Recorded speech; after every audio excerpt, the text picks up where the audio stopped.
A Praça Maior estava cheia de turistas e moradores locais aproveitando a tarde ensolarada em Madrid. Ben, vestido de forma casual com um sorriso discreto, sentou-se em um dos bancos de pedra, observando o movimento ao seu redor. O cheiro de churros e chocolate quente vinha de uma barraca próxima, enquanto o som de conversas animadas e risos de crianças preenchia o ar. As ruas ao redor estavam vibrantes com músicos de rua tocando acorde de guitarra e artistas pintando retratos. O céu estava limpo e azul, e o calor suave da tarde criava uma atmosfera alegre e acolhedora. Enquanto folheavam um livro sobre astronomia antiga, Ben ouviu um grupo de estudantes discutindo uma notícia recente. Uma luz celeste de brilho incomum havia sido avistada em Tbilisi, fixa no céu noturno como um olho vigilante. A história o intrigou, mas logo foi interrompido pelo toque do celular. Era uma mensagem de Beatriz, uma colega de pesquisa que há meses explorava ruínas em uma região remota da Espanha. Ela mencionou que tinha encontrado algo estranho em uma capela abandonada, algo ligado a lendas sobre astros eternos. Na mesma noite, enquanto Ben revisava anotações sobre constelações, Beatriz caminhava entre as paredes desmoronadas do Castelo de Eras, uma fortaleza medieval engolida pelo tempo e pela vegetação. A luz da lua cheia iluminava os vãos das janelas quebradas, projetando sombras longas no chão de pedra. Em um canto escondido, atrás de um altar corroído pela umidade, ela notou um objeto metálico, meio coberto por terra. Ao pegá-lo, percebeu que era uma chave de ferro simples em sua forma, mas com uma textura que parecia pulsar sob seus dedos. Seu peso era incomum para algo tão pequeno, e ao segurá-lo, um tremor repentino percorreu suas mãos, como se respondesse a alguma força invisível. Enquanto limpava o pó, notou marcas gravadas na superfície, símbolos que não correspondiam a nenhum alfabeto conhecido, mas que lembravam diagramas estelares de manuscritos antigos. De volta a Madrid, Ben não conseguia tirar da cabeça a imagem da estrela de Tbilisi. Durante o jantar em um pequeno restaurante perto do Parque do Retiro, ele encontrou um velho professor de filosofia que falava sobre a fragilidade da existência humana em contraste com a imutabilidade dos céus. As palavras do homem ecoaram em seus pensamentos. Se a luz celeste fosse realmente imortal, o que isso revelaria sobre a fragilidade da vida na Terra? Mais tarde, em casa, ele apontou seu telescópio improvisado na varanda para o local onde o fenômeno supostamente brilhava. Por mais que ajustasse as lentes, tudo o que via era o manto negro habitual, pontilhado de luzes distantes.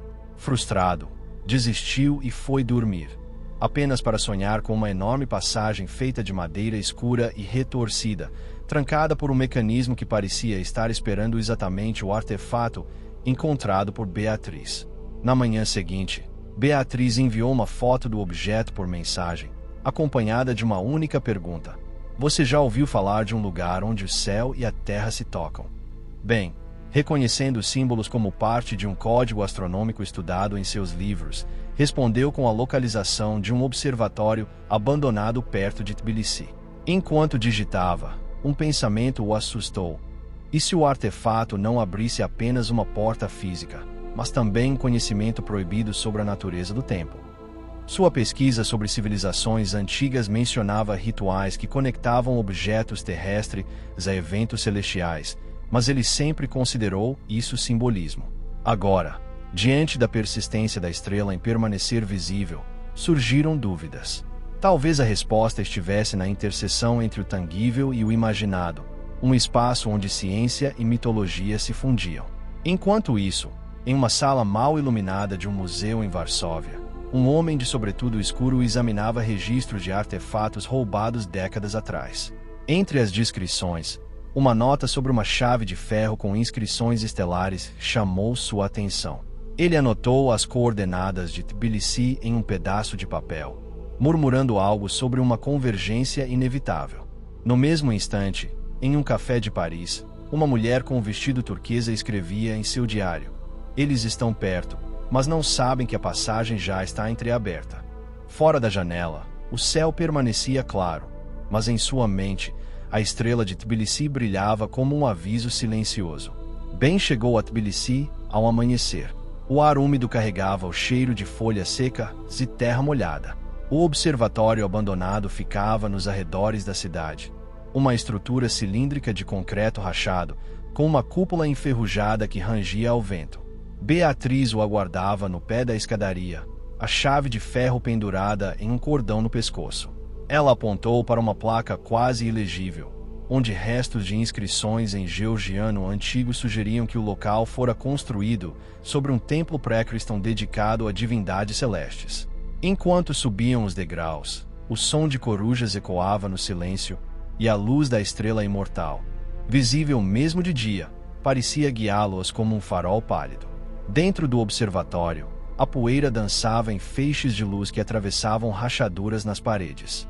Beatriz posicionou a chave em uma fenda circular no chão, escondida sob pedras soltas. Assim que a girou, um mecanismo antigo engrenou, e parte do piso deslizou, revelando uma escadaria íngreme que descia para a escuridão. O ar ficou mais frio, e o cheiro de mofo se misturou a algo metálico, quase elétrico. No fundo, encontraram uma câmara circular com paredes cobertas de mapas estelares desenhados em pigmentos dourados. No centro, uma mesa de pedra sustentava um astrolábio de bronze, suas engrenagens alinhadas com precisão para apontar diretamente para a estrela. Enquanto Ben examinava o dispositivo, notou que os símbolos na chave coincidiam com marcas no astrolábio. Ao encaixá-la em um entalhe na lateral, o artefato ganhou vida, ponteiros giraram, e uma projeção de luz surgiu no teto, replicando o padrão da estrela imortal. Beatriz sussurrou algo sobre uma lenda que ouvirá de um ancião na aldeia próxima. Histórias de um vigia celeste que escolhia guardiões para mensurar o tempo entre os mundos. Antes que pudessem explorar mais, um estrondo vindo da superfície os alertou. Alguém ou algo havia entrado no observatório. Correndo de volta à câmara superior, viram duas silhuetas paradas à entrada. O homem de sobretudo escuro de Varsóvia e a mulher de vestido verde-água de Paris. Eles seguravam um tablet com imagens do astrolábio, enquanto ela sorria de forma enigmática, como se já soubesse o que encontrariam. Vocês não são os primeiros a procurar respostas, disse ela, sua voz suave contrastando com a tensão no ar. Mas a estrela não pertence a este mundo, e o que ela guarda pode destruí-lo. Beatriz agarrou a chave, pronta para fugir, mas Ben hesitou. Havia algo familiar naquela mulher. Algo que lembrava as páginas de um diário de seu avô, um físico que desapareceu anos atrás, estudando anomalias cósmicas. Enquanto o confronto pairava, um zumbido grave encheu a sala. A estrela, até então fixa no céu, começou a pulsar em intervalos regulares, e as paredes do observatório vibraram. O astrolábio na câmara inferior emitiu um feixe de luz que atravessou o chão, conectando-se diretamente à estrela.